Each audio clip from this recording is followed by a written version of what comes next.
did bring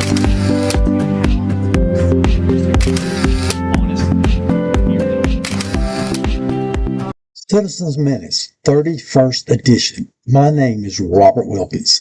As you can see, I'm bundled up in my jacket with temperature reaching a high of 37 today on the plains of Auburn. Not even one of my flowering plants from the greenhouse volunteered to brighten up my deck today. There was a total of 5 speakers during the Citizens Open Forum at the Auburn January 20th, 2026 City Council meeting. The first citizen, for the third time, told the council about the potential danger of Tichenor Gay Street crosswalk. The second citizen was concerned about the usage of the Boykin Expansion Cultural Center Black History Museum. The third citizen asked if crosswalk would be built at East University near Stoker. The fourth citizen spoke how Auburn could turn into South Philadelphia with no trees, while the last citizen brought up 11 unanswered questions. I feel like responsibility, protection, direction, and correction. 3 words that we all benefited from our parents. Concerned about a couple of things. One is that the pedestrian crosswalk at the articulation, I guess the right term is, of Tichenor and Gay Street. It just seems to me one of the more dangerous and more utilized pedestrian crosswalks, and it's like the confluence of Arab expectation, which is the students come into that crosswalk and they see it, they just assume that the drivers are going to pay attention to them, or the confluence of expectation of habituation. The drivers, they see the green light and they just take off. They don't see each other at all. And I'm just really worried about that. I'm a worrier. And I got a responsibility to bring this up. And I really don't care how much it bothers anybody. I'm going to keep bringing it up. Because something I learned from my dad and our family was, if you see something, don't just say something, do something. And then the crosswalk at Gay and City Hall, Mr. Cosgrove has brought that forward to us before. As somebody who's worked in that building since 2001, I'm keenly aware of the crosswalk activity there, and something we've monitored closely. Poor Brandy has been bothered by me for many years about this, and the previous city engineer, Allison Frazier, we flipped the crosswalk's location from the Baptist church side of Tichenor and Gay to the City Hall side, trying to make it better. We had been waiting for construction of both the Auburn Bank office building redo and the hotel, because we had sidewalks closed in that vicinity, to further study and make a move. And ultimately what's going to happen is that crosswalk will be removed completely over the summer. Students use that, and other pedestrians, including those of us that work at City Hall, use that. However, it is not a positive situation. We have to drive it every day and get out in the middle of it and what have you. It's hard to see. People are randomly crossing, so our intent is to remove that over the summer. That's been our intent for some time. We didn't do it over Christmas break because we have a lot of students that are in a certain pattern with walking to and from where they live, and we wanted to give it some time before we got into the fall semester for people making adjustment. We'll be putting a lot of signage and possibly some barricades in that location to keep people from crossing. Okay. All right. Good. And today I got to see pictures of the new development where Boykin's going to be, the library's going to be, and the splash pad. And we all know what those things are in recycling, but it's the cultural center that I'd like to ask some questions about, and you may not have answers for me tonight, but I know when it was first passed, it was, there were these grand ideas about what it was going to be, but it doesn't look how I expected it to look, and because I kind of envisioned it more as a museum or, an archive or something like that, and what I'm hearing now is more, it's like a place to meet and have classes and that type of thing. So I'd love some clarification and some public education about what it is we're going to have it available for, because it's going to be ready pretty soon. And so I just ask that you look at that, and I also wonder who is it that's going to be, what department's it going to be under? Is it Parks and Rec, or is it somebody else? So that's my questions. Megan, we're still planning on having the cultural, all that's supposed to open in late summer, early fall. I asked my is- team the timing of the cultural center completing. Scott? Its current schedule is projected to complete probably by the end of July. That's the total project. My initiation was going to be with the city manager at the 6-month mark to begin actively working on this, which would include gathering a group of citizens that have a real keen interest in what goes on inside this building and would help define its purpose and how it would work. I believe, city manager, your thought the whole time is this would fall under the guise of the library? That's correct. Staff? And to clarify one thing, Or this is managing yes. correct. And this is never meant to be any type of meeting center. It's not for meetings, period. We'll let that group ultimately decide. The goal of this, the classroom space, was based on historical things, particularly with African American culture in Auburn, that we might have displays and things that people would come there and teach children of certain age ranges. City schools would rotate through programmatically to learn about history, but this was not a meeting center. It's not for events. It's not for any of that. It's a celebration of the history Yes. of our African American citizens, as well as educational opportunities. Correct. Some things can be displayed, but I don't know that we intend on a permanent collection being there. It's going to depend on. So it could host Yes. exhibits. Yes, it will traveling host things. exhibits. They're just not meant to stay there permanently as a museum. The exhibits would be germane to the topic that we are celebrating or the history piece that we are working on. Yes. I want to tell the story of. And a lot of this was meant to be educational, particularly citizens of all ages are welcome, but particularly to focus on certain age groups of Auburn schools, not just public schools, but school children in Auburn and the surrounding areas. If there's a program that's attractive to them, that's part of the reason why we would work with the library on this. Is Parks and Recreation does a wonderful job, but the library does a lot with history and research and other things, and I think is best suited from a staffing perspective to work with a team of people to come up with great programming, as both departments already do. Okay, thank you. During this moratorium on building, and we're looking at transportation in the city and the congestion in the city proper, is also a good time to look at a public transportation system as a possible thing to help with the clogging of our roadways and building of new things. It also would provide the ability for people who want to work but have trouble getting to their jobs. All the plants and the plant workers, I know quite a few that have to pay people to get them to their jobs. And if that person is out sick that day, they don't get to their job. So I just ask. The first one is this summer there was construction on East University near Stoker to widen the road from 4 lanes to 5 lanes. It has reduced the road rage almost to 0. Thank you so much to all of you for getting that job started and almost finished. Thank you all the directors, all the workers, all the city council, Mr. Mayor, Madam City Manager, thank you. The only question I really have now, though, because I've seen the traffic light go up, I don't see a kiosk where you can push the arrow button to walk across the street in a safe crosswalk.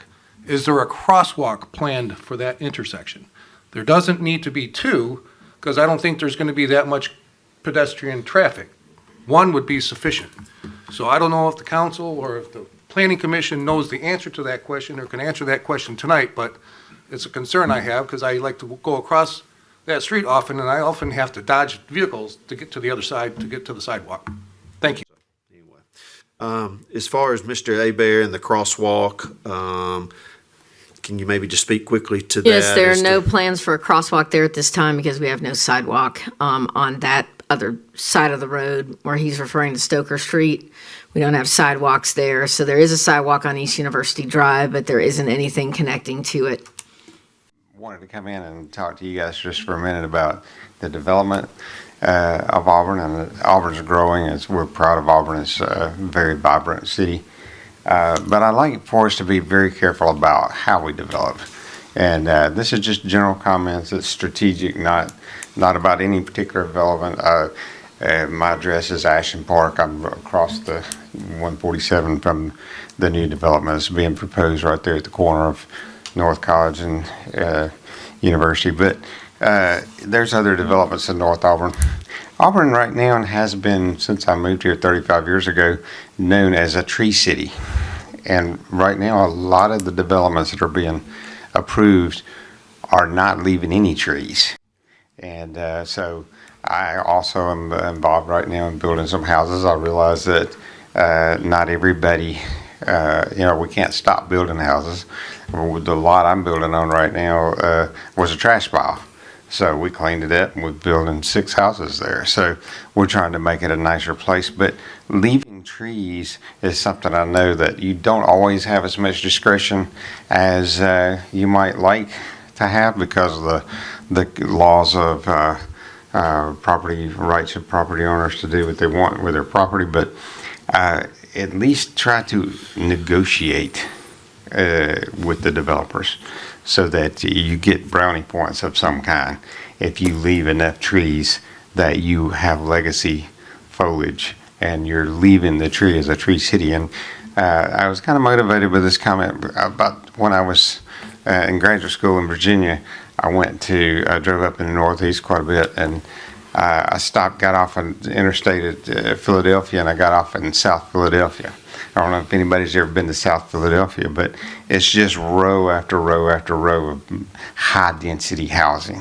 It's single family housing, but it's high density packed in there. And it ran down over a long period of time. No trees, and I don't think that's what you want Auburn to look like in 50 years. And some of our developments are looking a little bit like that. And I do want to speak to the trees because Councilman Adams and I have lengthy conversations about trees and various things that are related to the ecosystem of trees. But when we get into the grit of our zoning rewrite, is that an opportunity for us to evaluate that piece of our development requirements for You can. landscaping I'll and- remind everybody that we have a tree ordinance that sits outside of the zoning ordinance, and that would have been in the Jan Dempsey era when that came in, and that is protecting trees on public property and has no regulatory authority on the private property side. And in 2004-ish, 4, 5, 6, we went there, and the outcry to further regulate trees on public property private property was tremendous and strong. And so the city hasn't gone there. We require that you plant trees. We don't require that you save trees because we have hilly property, we have other things, but this is certainly something that can be looked at, and that is at the council's discretion, ultimately, what we do. But like with regard to buffers and undisturbed buffers, that is an area that we could maybe have further conversations. You absolutely can. Again, there's a whole dance that goes on, which is it doesn't mean that, so people get upset about clear cutting. However, we have tree inch requirements of mandatory trees that have to be planted. I'd like to follow up on the tree discussion. There's financial incentive to developers to clear cut. I mean, it's an easy way to go, and they can, clear off a large piece of property with a one fell swoop. And we allow open burning of those trees within the city limits, and they're supposed to be limited to the size of an automobile. Well, when you see these burn piles, some of them are like 4-story buildings or something, and they burn them because it's financially to their advantage to just burn them instead of having to pay to haul them off or have them ground up or whatnot. So I don't know if there's something we can do in terms of adding some incentives to leave trees, because it would cost them more, to leave some, because they couldn't, they have to haul them all off if they don't instead of burning them.